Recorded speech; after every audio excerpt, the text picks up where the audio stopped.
புஷ்பக விமானத்தைப் பற்றி 2வது நாளாகப் பேச்சு வந்திருந்தது. வைணவரே, ஒன்று பார்த்தீரா?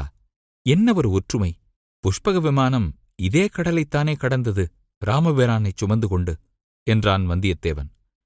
தலையசைத்தான் அடியான். ஆமாம், முதலில் ராவணன்தான் அதை வைத்திருந்தான். அதை வைத்துத்தான் சீதா பிராட்டியை கடத்தவும் செய்தான். ராவணனின் முடிவுக்குப் பின் அதை அவன் தம்பி விபீடனன்தான் ராமபிரானுக்கு கொடுத்து பரதகண்டத்துக்குச் செல்லுங்கள் என்றான். இஷ்டம்போல் எல்லையற்ற வானத்தில் பறந்து செல்ல ஒரு புஷ்பக விமானம் இருந்தால் என்று கற்பனை செய்தான் மாறன். பின் அவனுக்கே சந்தேகங்கள் எழுந்தன. மனிதனால் பறவை போல பறக்க முடியுமா என்ன? பறக்கும் இயந்திரம் ஒன்றை அவனால் கண்டுபிடிக்க முடியுமா என்று கேட்டான். வந்தியத்தேவன் உடனே, ஏன் முடியாது? இயற்கையை தனக்கு சாதுரியமாக பயன்படுத்திக் கொள்ள மனிதனுக்குத் தெரியும். அதுபோல என்றாவது வானத்தையும் அடிமையாக்குவான் மனிதன் என்றான். வல்லா, அப்படி கண்டுபிடித்தால் முதலில் நமது போர்முறையே மாறிவிடும். கோட்டையை முற்றுகையிடாமல் மேலே சென்று தீப்பிழம்புகளைக் கீழே போடலாம். நமது வாளுக்கும் வேலுக்கும் உபயோகமே இல்லாமல் போய்விடும் என்றான் மாறன். தூரத்திலே திட்டுத் திட்டாகத் தோன்றிய மனித சஞ்சாரமே இல்லாதவையாக பல தீவுகளையெல்லாம் கடந்து கப்பல் சென்றது. கால்களைக் கப்பலின் பக்கத்தில் சிறுபிள்ளைகள் போல தொங்கவிட்டு அவற்றை அடியானும் மாறனும் வேடிக்கை பார்த்தபடி சென்றனர். வந்தியத்தேவன் மட்டும் சற்று அப்பால் நின்று கொண்டிருந்தான்.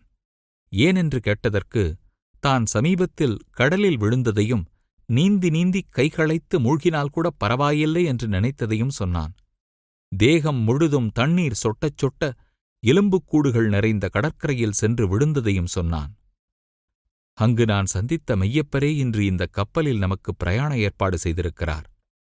சோழர் சாம்ராஜ்யத்தின் புகழ் கடல்களுக்கு அப்பாலும் பரவியிருக்கிறதென்றால் அது இந்த பாய்மரக் கப்பல்களினால்தான்.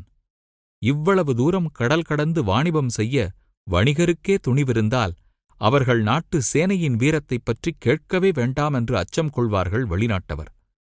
சோழ அரசனின் மேல் அவர்களுக்கு உள்ள மதிப்பு பன்மடங்கு அதிகரிக்கும் என்றான் வந்தியத்தேவன். ஆமாம் என்று ஒப்புக்கொண்டான் மாறன். அதுவே பிற்காலத்தில் நமக்கு நட்புக்கரம் நீட்ட ஏதேனும் அரசன் அங்கிருந்து வருவான்